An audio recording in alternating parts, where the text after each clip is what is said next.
Welcome to the All Ambient podcast, where we dig into the creative process, hear untold stories, and explore the brilliant minds behind some of the finest ambient music out there. I'm your host, Mike Graff. I'm excited to be in this together with you. Let's get going.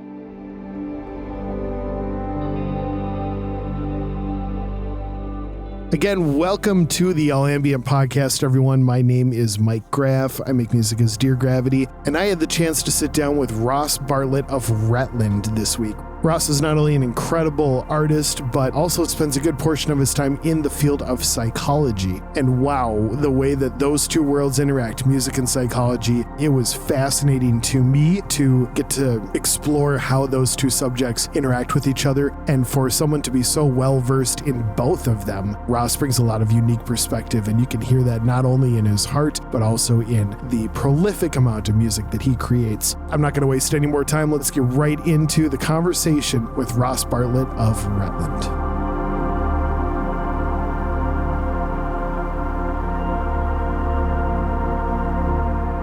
Such a joy, such a treat to be able to welcome none other than Ross Bartlett of Retland to the All Ambient podcast. Ross, welcome. So glad you're here, man. I'm super happy to be here talking to you. It's just a great time. Remind me where you are coming from in the world. You're out on the Pacific Northwest corner of the U.S., right? Yeah, beautiful Pacific Northwest. So I'm out of the Portland, Oregon area. Amazing. Specifically. Born and raised? Is that kind of where you've been? Yeah, home? I'm an Oregon boy. I was born and raised in more of a kind of rural area. Yeah. Somewhat near Portland, but still rural. And I've moved around within the state. I've done some traveling when I was younger and through my college and advanced training, but I've landed here. So this is family, this is home. Wow. And I'll probably stay here. That's awesome, man. Well, what a great place to call home. That's wonderful. Well, Ross, it's going to be great to dig into things. I've loved just listening to your stuff leading up to this conversation. And man, you've not only been putting out just some incredible quality stuff, but it seems as though there's no end in sight. You've got quite a prolific streak going, and I love it. Seriously, keep it up. But I would love to start, probably a really great place to start is at the beginning. And I'd love to hear kind of a little bit more. You already shared a little bit about kind of where you're from, but I'd love to hear about how music kind of, brought itself into your life journey and what that looks like. Certainly what it looks like now, but kind of when it started feeding in and when you started putting some effort into it and what you said yes to along the way. So tell me about kind of when music began to poke its way into life and explore that with me. Yeah, sure. My answer, I guess, depends on which angle I take it from. All angles are great, whatever you want to do. So I'll jump ahead maybe. My day job and what I've done for work is I'm a psychologist. Wow, right on. That's amazing. So I'm very interested in how the mind works. I've always been curious about that. Mm-hmm. And so in true, I guess, psychologist fashion, I couldn't leave out early influences. I don't come from a musical family by any means, not that I would say. I never played any like formal music. I don't know music theory.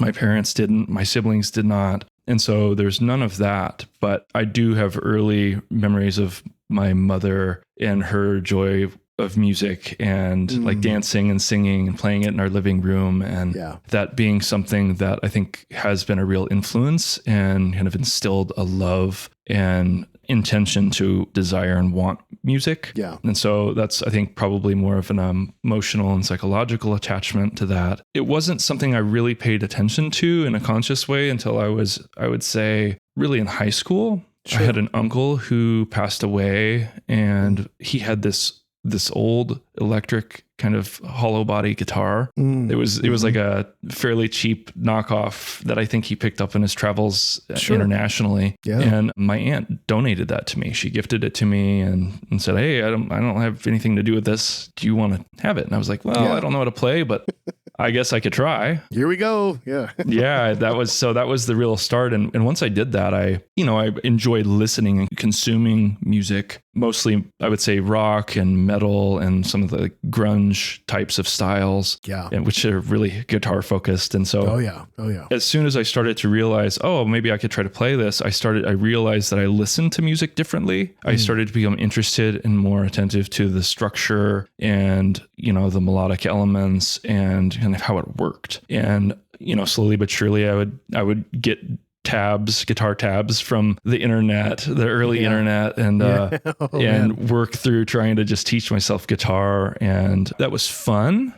And I really enjoyed that. But I also had this part of me that was not really satisfied. Like that was someone else's music. It was someone else's song. And so I had this part of me that always just wanted to make something myself and kind of organically create. And I wasn't skilled enough to do that. I would tinker and kind of fiddle around on the guitar, and I still do that and enjoy that. But it wasn't until it was my senior year in high school. I had a friend who had an old MacBook. It was one of the first GarageBand, first application of that. And this was a school computer for, I think, yearbook. And it was at lunchtime or break. And she's like, check this out. You could splice these loops together. And there's just this endless library of loops. And so I was playing with it and I made this super cheesy song. Oh yeah, but I'm with you. It was incredible. I had no clue that you could do that. That was my first exposure to like a digital audio workstation. And so that, I think, planted a real seed and like, wow, this is something I can use without having to know how to beyond what my mind and ears naturally tell me, like how to do music. Yeah. And so from there, I went to college. I had a trial of the original, I think, Fruity Loops, which is FL Studio nowadays. Oh, for sure, man. Yep. And it was so I was an complex. acid guy myself, but my buddies were on Fruity Loops. Yep. I hear you. Yeah. Well, it was so complex, and I was trying to learn that and then do studying, and I made some real rudimentary stuff, including like my first attempt at something more ambient and chill. Yeah, sure. But it was the learning curve was too much and my priorities were elsewhere, and so I kind of dropped it. And it wasn't until I was really into, like, I think in the mid 2010s, like melodic progressive house and really into that kind of music that I took up another interest in it again, and then started back with GarageBand, and then I advanced from there. I'm mostly trying to learn how to do progressive house, and I got in with community of folks like Alex H. I'll give a shout out. He's a super prolific and amazing producer in that genre, and other folks that kind of do some crossover like Cosmax, who is Aura Sound in the ambient space, and they helped kind of take me in and teach me some methods and understand music production in a better way. And I was just practicing for years and years and years and never released anything. And then I found a home in ambient. I really just kind of kept going back to that. And then I thought, why not? I'll just upload some stuff, and got to know people in the community. And I was like, everyone's so nice. Oh man. and this collaborative. Is true. This is very true. Yeah. And so then that's kind of led to where I am now.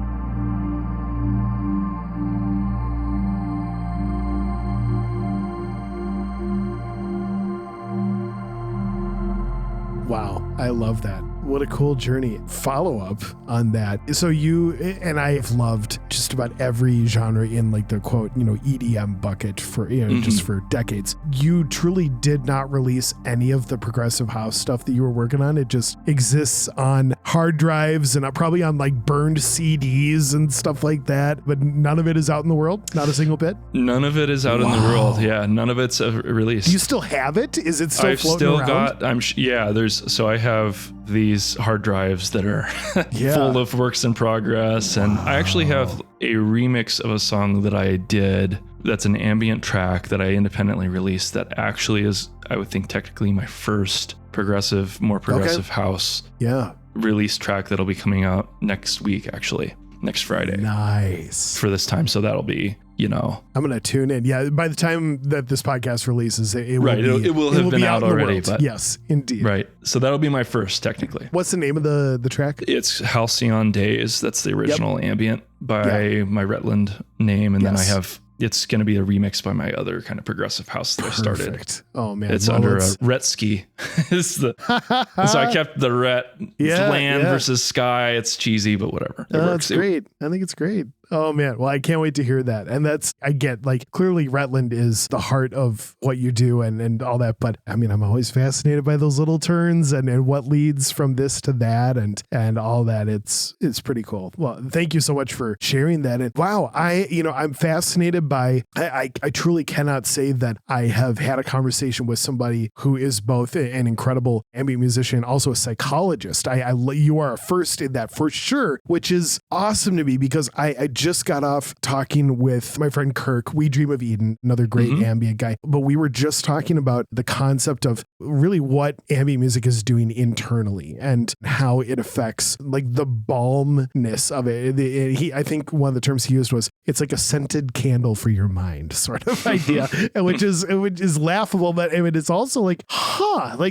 there are just these properties that, I mean, clearly anyone who listens to any kind of music, there are certain emotions that come from digging into different genres, and some of them that we are inviting in, like intentionally saying yes to that. And then others where sometimes we can almost be surprised by what emotions come to the surface when we're listening to stuff. But yeah, I would love to hear, I've got plenty of other questions, but I'd love to hear a little bit about how like the back and forth relationship between psychology and music for you. So for someone who not only appreciates music, but also creates a lot of great music in the ambient space, which can lend itself to a lot of, mindful practices and stuff. How does your psychologist brain, I studied for you having been interested and a part of the field for decades now, how does that influence the music that you create? And then also in the music that you're creating, like, does music play a part in how you are working with other people and what you're exploring together with them? I'm curious about that relationship with the two together. So whatever direction you want to go, back and forth and back, take your pick, but I'm curious. Yeah. Yeah. I mean, it's a great question and a really huge question.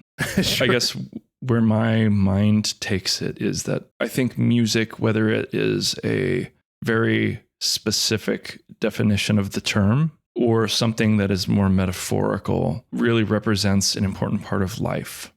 Life that we all live in communities, collectively, but also internal life. And I think there is a musicality, and there are other authors and stuff, especially in like psychological circles, who write and have written about this. But I really ascribe to that belief that that's actually true. And so I do talk therapy. That's what I do as a psychologist. Yeah. And I think that's an amazing and powerful tool.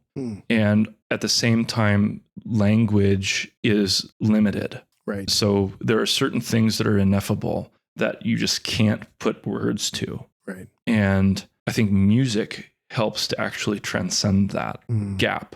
And whether it is, again, the hard definition of music or like more of a metaphorical sense, like, two people dancing, there's communication, there's music that's happening, not just that the band's playing, but that's being created, co-created, or, you're on stage and you have an audience who is listening to music that's being played, and there are rhythms that everyone kind of gets into as a group or individually. And I think there's something inherently human about that. And so that's why it's so popular, especially, I don't want to speak too much in terms of the world, but I think it's undeniable that things are pretty divisive and intense right now. And I think there's an uptick in the need for music and relying on music as a way to kind of decompress and try to work through our feelings and try to metabolize everything that's going on. And so I think because of that, I do that personally. That's part of my music process. That's why I like to produce. Both I like to give back into the world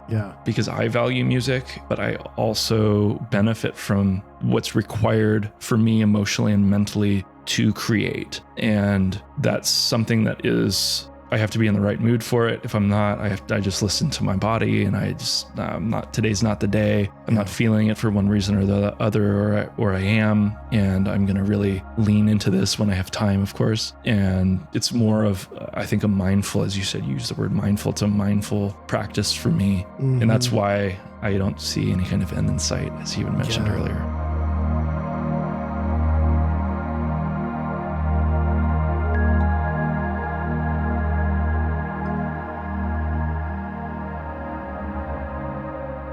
Oh man, there's so much to explore there. We'll do our absolute best to try to keep the time to an appropriate level, but man, we might have to go multiple rounds over the next handful of months, man. I love talking about this stuff. Yeah. That's really special. And I think, what a unique perspective. So for you to be able to come not only from the place of understanding kind of those deep levels of how music resonates with us, but also being able to affect change in that department, to not only understand it, but to create it, to bring it to life, that feels like a very small cross section of the Venn diagram of those who are deeply understanding of psychology and then those who are able to compose and produce and create music. So well done for being part of that sliver in the middle. And that's really cool. What does that kind of on a practical level, what does that balance look like with you trying to weave production and, just getting time in the studio, in your studio, in with all the other responsibilities of life? Because I would assume,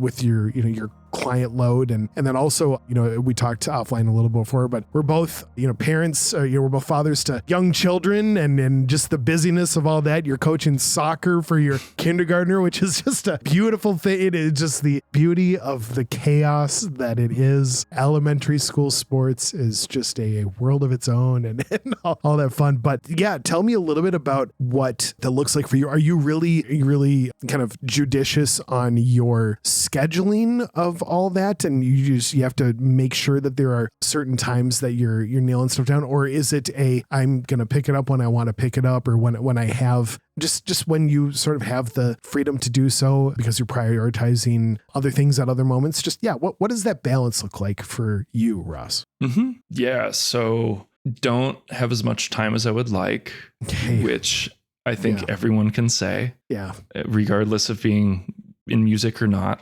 So that's a pretty ubiquitous feeling. But I am grateful that I'm at a place now in my life where I have Fridays that I can spend most of the time, including our talk today, where I can really hone in on the music and focus and be able to pursue that in larger chunks of time. Mm-hmm. And, throughout the week, other than that, it's pretty flexible. Like if there's a time that I have available that I wasn't expecting and I'm able to do that, I might just jump on and start writing some ideas or working on something here and there. And as I'm sure you're aware, I have to be very productive in terms and very efficient, I think is the word I was looking for. Efficient. Yeah. And so fatherhood and just the kind of speed of life has helped me to become really, really efficient. And so I'm pretty organized and I'm pretty efficient and streamlined with the way I do things as well, which really helps maximize this little amount of time that I do have. Yeah. That's awesome. So dig into that a little bit for me. What does that efficiency look like? Are you limiting yourself to like a certain number of hours or minutes on a song, or are you limiting the number of channels that you're throwing on each song, or are you limiting the different instruments or plugins that you're using? Like, don't get me wrong, I love putting fences around things. I think we actually become more productive when you give those parameters, for sure. I'm in complete agreement with you on that. But I am always fascinated what fences people do start putting around. And I think that ebbs and flows per person for sure. But there is something to glean from hearing just what that looks like for you, I think, for sure. Yeah, I mean, that's a good question. As you're asking it, I'm realizing I haven't quite thought of that before. Putting you on the spot, man. Yeah. Thanks for rolling with me. No, it's great. I feel like I can just kind of riff off of that. It's great. There's an interesting kind of, I guess, dialectic of, like it seems from the outset like opposing ideas, but they work. Mm-hmm. Like the fences that I do put up really do help me be more productive and efficient. Yeah. So I don't second guess things. I don't spend too much time on too many tasks that ultimately I don't need to. Yeah. It's good enough, not perfect. That becomes the standard, I think. It's forced that way. But as far as the fences I do put up, it's more about time, but not specifically time that I set for myself. It's more of something that's organic, like, oh, I legitimately only have this amount of time because I have to transition to do something else, whether it's work or family or whatever. That helps me, but I don't set any boundaries within that, because to me that will interrupt my creative process. I want enough freedom to not feel like I'm restricted in that regard. And so there's a happy balance in that where I'm like, okay, I have this time that's structured enough to be open and free and organic and fluid, but it does have some bookends to it. Yeah, I love that. Okay, so then let's take that to the next place, because man, for anyone who, by natural progression of catching your name on the podcast episode title, and then I'm sure many are certainly familiar with you, and then for those who are not familiar with you, looking you up on their favorite streaming platform. to realize very quickly that they are inundated with a wonderful just mountain of releases that you have been putting out consistently for the last, quite a length of time. And again, well done on that. But in the flow of the balance of, your work, in psychology and your work as Retland and of course, like life and family and all those things, what does the release calendar part of your life look like? Is it a very natural, like, stuff happens when it happens. If I stay efficient on what I'm doing, like I do, I'll have stuff that's ready pretty regularly, but I just kind of let it flow? Or are you the kind of guy who's like, this is the date on the calendar that the thing's going out, and here's another date on the calendar that another thing's going out, and then those are kind of more the goalposts that you are kicking for? What does that look like for you? I think it's a mixture between the two. Sure. Okay. Realistically, I'm a pretty organized person. I like data analytics and I like thinking about how to structure things. I like the mechanics of how things work. Yeah. And so that piece of it, I think, lends itself to figuring out, okay, how am I going to structure these releases? What does my calendar look like? How to organize that? But I don't have anything that's like a goalpost set ahead of time. Mm-hmm. It's usually that's after I've created something, or I'll have something generally in mind. Like I'm wanting to make something and some music in this realm, and I'll aim for a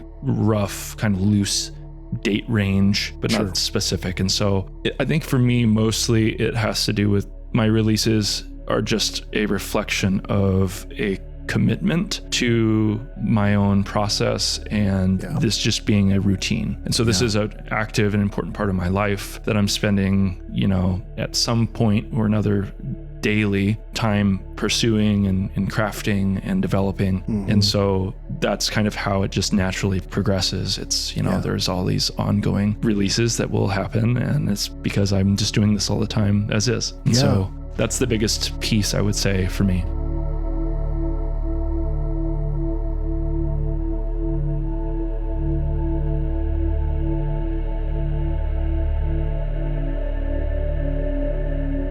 I love that. Well, and if I'm hearing you right, Ross, like that feels like the prolific nature that you have found yourself in is an effect of you being consistent with, the like putting in the time that you do and to enjoy it the way that you do, but you consistently stay active in that, and then the cards fall as they may because of your investment into it, as opposed to maybe some who approach it where it's like, well, if I need this many releases, therefore it will then stir me into productivity, which is another approach, certainly, but I can only imagine from like a psychological perspective that one might be motivating from a place of, and I know zero when it comes to like the study of the brain, besides the one class I had to take in 12th grade, which was actually a pretty fascinating class, but just the idea of being motivated by deadline, and if that falls into more of like a negative fear sort of way versus I am going to be successful at investing into something that I enjoy and something that I am productive at, and then allow for the natural effect to come out of that. That feels to me, just from a glance of somebody who truly is not well versed in that department at all, this one feels like a much more positive approach, and that would yield, especially in a genre and in an art form that respects the mindfulness and contributes to mindfulness and the emotive experience through that for listeners. I feel like the positive side would be the much better approach, but that's just me. To each their own. I'm sure there's full analysis that could come out of that one, but yeah. So some people need like a negative reinforcer of like, okay, I have this deadline, so I have to get it done by then. And that's, some people procrastinate, and that's when they're like really successful, is like when they're feeling that pressure, and that totally works for them. I've been through that in my years of school and all of that. But when it comes to music, I try to limit that as much as I can, just because it doesn't work as well for me. I can do that. Yeah. But to me, when I approach music, it comes from this emotional place, and my style is I don't have something in mind that I want to necessarily write. I will just sit down and start to write something based on feeling and what sounds right. What does this chord feel right? Does it not? And then something will say, yes, it does in this moment in time. Yeah. And then I follow that. And I can't artificially create that process, I guess, for myself. Sure. That's not the way that my mind, I guess, works most effectively when it comes to this. And so I've been satisfied that I've been able to find a way to really channel that works for me. Yeah, I love that, man. That's great. It's absolutely great. I really enjoyed kind of leading up to our conversation today. I was listening to a bit of Dreaming in the Wild. What a great release that you put up. But then also your collab with Andy, with Rafa. Was that Sun and Shadows? Is that the one that you guys Sun did and together? Shadows. It's a recent one. Yeah, I was really enjoying that one for sure. Andy's is such a great guy. Really appreciate him. Agreed. For sure. He's wonderful. Man. So tell me, I know it can be kind of a tricky question because you celebrate all of your catalog, of course, and then you multiply that by the fact that you're releasing stuff all the time. Maybe I've been talking about this with plenty of people recently, but the idea of like, you know, the one thing that might fall short when you release so much stuff is just your opportunity to really celebrate the release and be like, wow, that really was great. And it's like, oh shoot, I'm already like pre-prepping for the launch of the next thing. And so it's a whole phenomenon in and of itself. But you take your prolific nature and the fact that you're releasing stuff all the time and that you multiply that by everything deserving of being celebrated. Is there anything right now, Ross, that is exciting you release wise? Maybe something that just came out or something that's getting momentum further back, or maybe something that has yet to be shown to the world. What is exciting you in your release world these days? I really cherish my collaborations. Awesome. Including the one with Andy, and then there were some reworks in that too that are just amazing. So, but I'm actually planning an independently released collaboration album sometime next year. Awesome. That I've worked with a number of different people internationally, as you know, in our community. And I'm super excited about that. You used the word, how do you weave these things earlier? Sure. And that's actually the framework that I thought of. And that'll be like this series I'm hoping to start. Oh, and cool. The title of it will be called The Weave. So I'm really looking forward to that. And there's some really fabulous collaborations in that. And so I can only imagine. I'd be willing to take a stab at perhaps a few familiar faces that might show up on there, but I will very patiently wait and see and be just as pleasantly surprised as the next listener when that does decide to drop. In 2025, you said? It'll be sometime in 2025. Sure. Yeah. I haven't decided yet, but shall wait with bated breath, man. that is great. Looking forward to that already. So cool, man. Are you, again, maybe taking just a step backward, but going back to like the release stuff, are you planned with the amount of stuff that you're doing? Do you have like a pretty full pipeline at this point, or are you still, because there can be a prolific nature that, you know, as you're staying consistent with it, as you do, that all of a sudden you've amassed just a ton of stuff. And you're like, I literally don't have enough time to release all of this. Yeah, I've got a year and a half plus. I mean, you never know. Mm-hmm. Or then there's the mode of, hey, I just finished this up and hey, we're sending this off to the presses and it's going out in 6 weeks and things keep going fresh like that. Where are you at on that scale? I have a number of things scheduled out already into 2025. Yep. And so, you know, we're at end of October 2024 at the time of this recording, but yeah. And so I know some people the 2025 is completely full, yep, which is amazing to me and not surprising. Yeah. I'm not there. I still have, you know, I would say especially the second half of 2025, but the first part is starting to really fill up. And so sure, sometimes it can be tough, as you're mentioning, to where's their room. And my solution has been, well, I'll just start a different moniker. I'll just start a different project. And so I have a handful within like the ambient, or like kind of subgenre in the ambient realm, and some other ones as well. And so that allows me to kind of do releases simultaneously if I really want to. Yeah, that's great, dude. Ross, this has been really sweet. I'm really grateful. Before we wrap up, I would love to hit you with a few questions from the all ambient lightning round. Would you be up for that? Let's do it. Awesome. Let's do it. Your answer doesn't have to be super short, as lightning would perhaps imply, but I do want to hear lightning fast. Just the very first answer that comes to the top of your head on this stuff. So free association. I like it. I know. Here we go. So Ross, what are you geeking out about right now? Like leaning probably into the music world per se, but is there something like somebody, you know, a release or maybe some instrument or some gear or a plugin or some method or whatever? What are you geeking out about right now? I think for me, I'm constantly on the search for different libraries. Yeah. I do a lot of my work like in the box, as they say. Sure. I have guitars and I'll integrate that, and so I'm constantly on the search for what kind of small independent product that has a unique sound, maybe something I can grab and add to the flavor of the music that I make. I don't know that I have anything specific, but that's kind of a process that I do that I can geek out about. I love that. I hear you. And again, like you mentioned, at time of recording, it's late October. So we are, not that I'm a big consumer guy, but we are zeroing in on a particular time of year where there's a lot of companies that try to incentivize picking up some of their product. And so I always set aside just a little bit of time and a little bit of finance to be like, okay, let's see what you got here. And so it's coming. Right. It's coming. That's great. Okay. Next lightning round question, Ross. What is one weird thing about you that most people may not know? One weird thing. You Something ask my wife and she would tell you a lot. Truth. I am right there with you. Yep.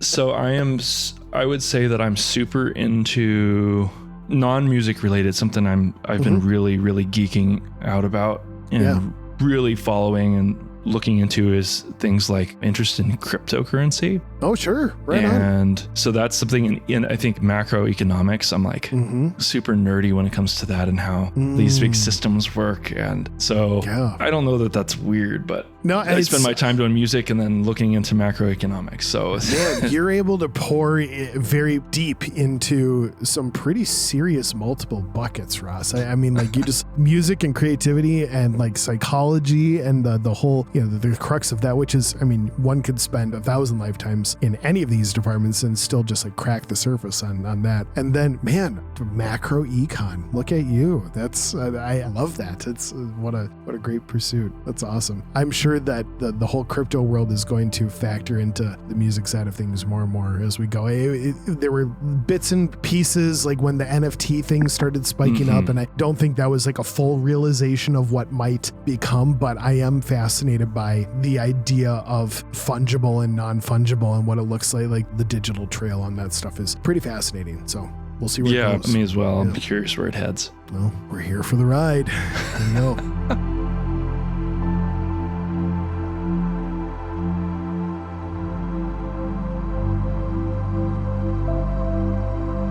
Okay, here I'm gonna push you a little bit on this one. Here we go. What is something that you believe that almost nobody agrees with you on? And you can be as controversial with that as you want, or you can be as lighthearted with it, where you're, Dijon mustard is the worst thing on the planet. Just take your pick. But what is something that you believe that very few people would perhaps agree with you on that?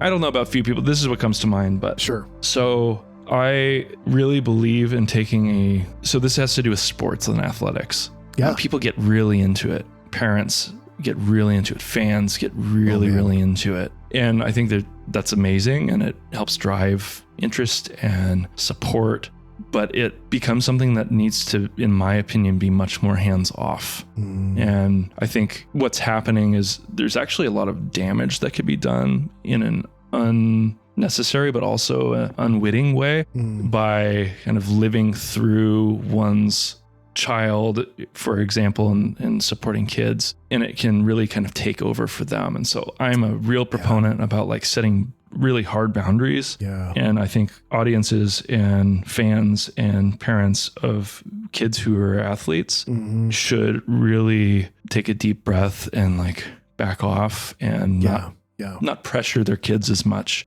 because then it becomes not about them and it becomes about needing to appease the parents or fans. And I've had some real pushback on that opinion, but I stand by it very firmly. I know other people agree, but man, for what it's worth, Russ, I resonate deeply with you on that. And we are a family that is not to steal thunder or anything, but we try to, our kids love sports. We're a big basketball family. We live, we're 20 minutes away from the local NBA team's arena. So we've got seats there and they love that too. And they love playing and all that, but we really try to toe the line on, okay, this is a passion, but is this taking over our life? And it's great to succeed, but what is the real success of this? are we pursuing growth or are we pursuing, another check mark in the W column? And we could go, this again could be another whole podcast, but you're in good company here. And I appreciate your perspective. And also just in your position, in your role that you're in as a psychologist, to be able to speak into, a lot of lives on that need some gentle nudges, or maybe not so gentle nudges in the direction of making some radical changes in that department. But no, it's good. I'm with you. Mm-hmm. Last question for you, Ross. Sure. For someone who comes to you and says, man, what a unique journey that you are on. I love your music. I love all your passions, that you're able to balance these unique and different things very well and to steward them both to the best of your ability. What a cool thing. What advice would you have for me to follow in your footsteps? So someone's asking you that question, some advice that they want to follow where you are headed. What would you tell that person? I would say to use other people's influence as inspiration, but don't lose sight of where that's coming from within you. And just experiment. Comparison is the thief of joy, that kind of adage. Yeah. Try to just pursue something that is for you and that's coming from within. If it's, I want to be big and famous and make money and, that's, I think, a different motivation. But if it's like, I really want to be able to pursue something that is a passion, then that has to come from within. And so spending the time to really listen to that more than the external influence and noise. Yeah. And taking that seriously. That's what I would say. Oh, truer words cannot be spoken. That was awesome. Ross, I'm really grateful for your heart. I'm going to put you on the spot right now. Would you be willing? I've got a feeling I'm just going to be marinating on this, and I'm going to have a lot more questions on just kind of the relationship between your day job and your night job, between the music and the psychology. Would you be willing to come back in the next handful of months and we could tear apart a couple more things in conversation? Would you be up for it? I'd love that. Yeah. Awesome. I love talking about this stuff and with a friend. And yeah, well, for sure. And you speak with such a unique position. I mean, and a well-earned, don't get me wrong, but a unique position of authority in multiple camps. And I think that there's just a lot of value that you bring to that. And so, man, I've really enjoyed this. I know that every listener is going to do the same. And just thank you so much for sharing your time and sharing your heart with all of us, man. Thanks for being on the All Ambient podcast. Really appreciate it. Thanks for having me. It was an honor.